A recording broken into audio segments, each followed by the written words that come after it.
श्री स्वामी समर्थ. जय जय स्वामी समर्थ. माझ्या स्वामी भक्ती चॅनलमध्ये सर्वांना नमस्कार.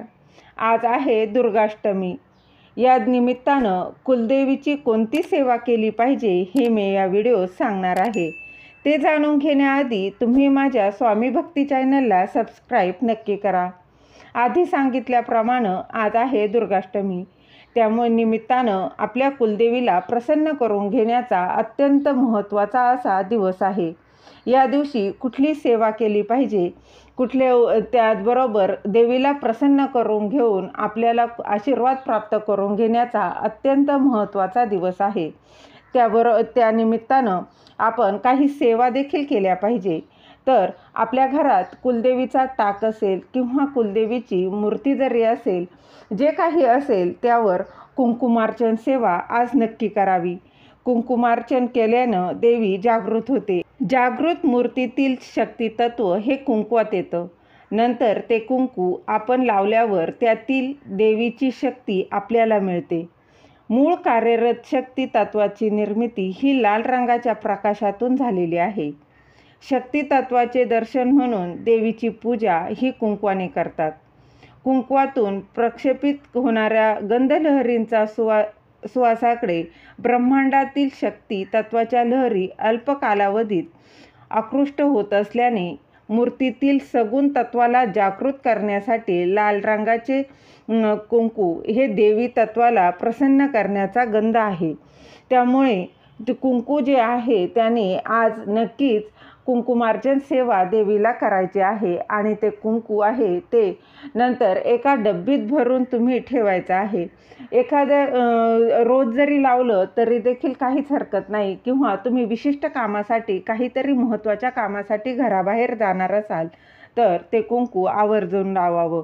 यामुळं आपली कुलदेवीचा आपल्याबरोबर आशीर्वाद सदैव राहतो. बघा, त्यानंतर आपल्याला आज काय करायचं आहे, दुर्गा सप्तशती या मराठी किंवा संस्कृत पोथीचा घरी किमान एकतरी संपूर्ण पाठ करायचा आहे.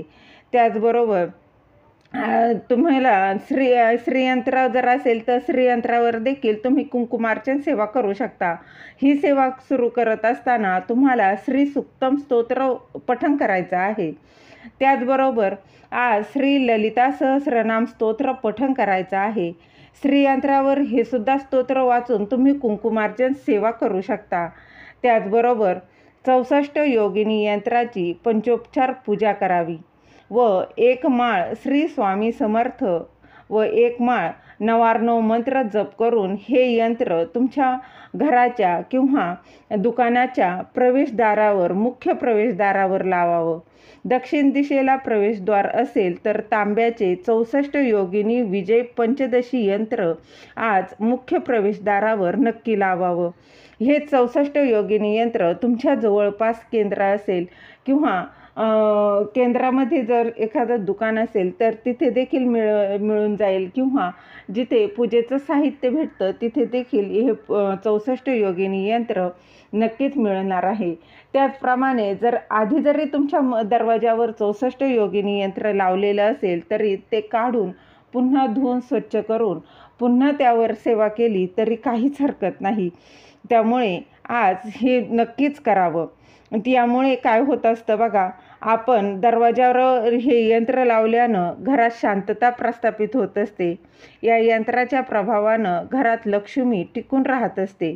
घरात अन्नधान्याची कधीच कमी राहत नाही, सदैव भरभराट टिकून राहते. त्याचबरोबर या 64 योगिनी यंत्रामुळं वाईट शक्ती, नजरदोष घरामध्ये प्रवेश करू शकत नाही. यामुळे ज्यांना नवीन 64 योगिनी यंत्र ज्यांनी अजूनही लावलेलं नाही आणि त्यांना लावायची इच्छा आहे त्यांनी आज हे नक्की लावावं. आणि ज्यांनी आधी लावलेलं आहे त्याची आज आवर्जून पूजा करावी. असा अत्यंत महत्त्वाचा असा दिवस आहे. आपल्या कुलदेवीची सेवा नक्की करा आणि तिचा आशीर्वाद सदैव अखंड आपल्यासोबत राहील यासाठी पूजा नक्की करा. झालेली सेवा महाराजांच्या चरणी अर्पण करते. दिलेली माहिती तुम्हाला आवडली असेल तर लाईक करा, शेअर करा, सबस्क्राईब करायला विसरू नका. श्री स्वामी समर्थ. जय जय स्वामी समर्थ.